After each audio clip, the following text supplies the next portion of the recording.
కూడికగా ఈ కూడికను ఏర్పాటు చేసుకున్నాం. అయితే చంటి గురించి చెప్పాలంటే బాబు చెప్పినట్లుగా ఆమెకు తెలిసినా తెలియకపోయినా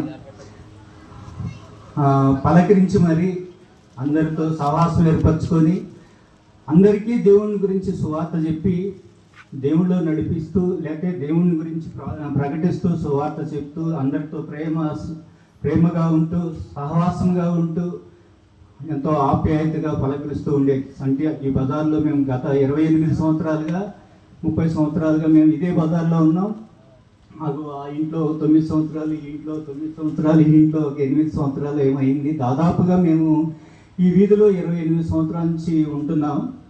ఈ రామకృష్ణ కాలనీలో నాన్న వాళ్ళు కూడా ఇదే బజార్లో ఉన్నారు, మేము ఇదే బజార్లో ఉన్నాము. అయితే సంటి ఉన్న ఒక మంచి గుణం ఏమిటంటే దేవుడిని ఎక్కువగా ఆరాధించేది, ఎక్కువగా దేవుళ్ళు విశ్వాసం కలిగి ఉండేది.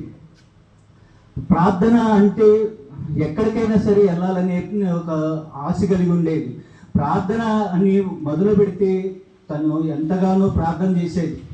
ఒక దినాన కూర్చుంటే 3 గంటలు 4 గంటలు అలా ప్రార్థన చేసేది. నా కోసం అయితే 21 దినాలు ఉదయం 6 గంటలకు మొదలుపెట్టి సాయంత్రం 6 గంటల వరకు కూడా మంచినీళ్ళు తాగకుండా చేసిన ప్రార్థన ఉంది సంటి. అలాగ చేస్తున్న సమయంలో దేవుడు నన్ను పట్టుకున్నాడు, నన్ను రక్షించాడు.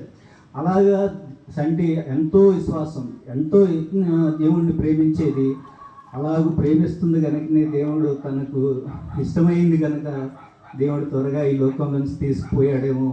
ఎవరైనా మరి దేవుడు కూడా తనకి ఇష్టమైన బిడ్డల్ని త్వరగా తీసుకెళ్తాడు అని జనరల్గా లోకంగా అనుకుంటాం కనుక అలాగే దేవుడు విశ్వాసంతో ఆమె విశ్వాసాన్ని బట్టి దేవుడు ముందుగా తనను తీసుకుపోయి ఉంటాడు.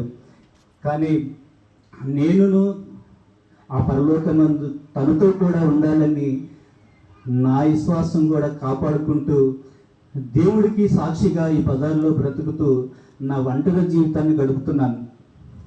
నేను ఆ పరలోకంలో నా భార్యతో కూడా ఉంటాననే ఒక నిశ్చయతతో విశ్వాసంతో నేను బ్రతుకుతున్నాను.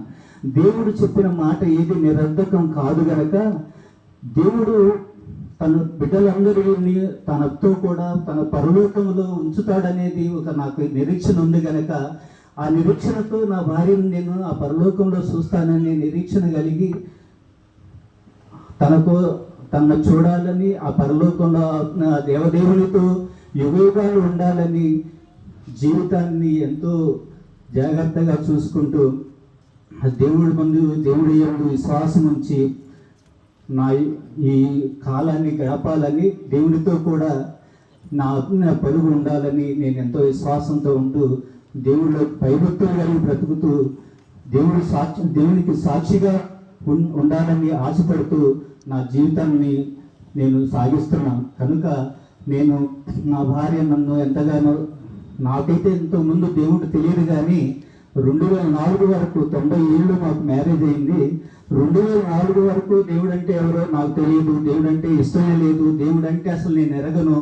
మా ఊళ్ళో అయితే అంతా హిందువులే, అందరూ అక్కడ దేవుణ్ణి ప్రకటించిన వాళ్ళు కూడా, సువార్త చెప్పిన వాళ్ళు కానీ, కరపత్రికలు ఇచ్చిన వాళ్ళు కానీ ఎవరూ లేనటువంటి ఊళ్ళో నేను ఇక్కడికి వచ్చాను. ఇక్కడికి వచ్చిన తర్వాత కూడా దేవుణ్ణి 2004 వరకు నాకు తెలియదు. 2007 నేను మ్యారేజ్ అయ్యింది. 1997 నాకు మ్యారేజ్ అయ్యింది. 2004లో దేవుణ్ణి ఎరిగొండాను. అంటే 7 సంవత్సరాలు కూడా మేమిద్దరం కలిసి జీవించినప్పటికీ తను దేవుని తనకు ప్రార్థన చేసుకుంటుంది, నా విగ్రహారాధన నేను కంటిన్యూ చేస్తున్నాను. కానీ తనను మాత్రం ఏమనకుండానే నేను మా సహజీవనం గడిపాం. అలా గడుపుతూ కూడా ఉండగా నా కోసం నేను రక్షింపబడాలని తను ఎంతగానో ఉపవాస ప్రార్థనలు గడిపి నన్ను దేవుళ్ళలోకి నడిపించింది. కనుక ఆ గొప్ప దేవుణ్ణి, ఆ మహాదేవుణ్ణి ఎరిగే కృపను నడిపించేందుకు తన సహాయము, తను పడ్డ ప్రయాసము చాలా గొప్పది. కనుక దేవుణ్ణి ఎరిగే కృపను నాకు ఇచ్చినందుకు, సాక్షిగా ఈ లోకంలో బ్రతికింది కనుక నన్ను కూడా ఆ నిరీక్షణ కలిగి బ్రతికేటట్లుగా నన్ను కూడా సాక్షిగా ఉంచినందుకు ఆ దేవదేవునికి నేను కృతజ్ఞతలు తెలుపుకుంటూ నా చిన్న సాక్ష్యాన్ని ముగిస్తున్నాను.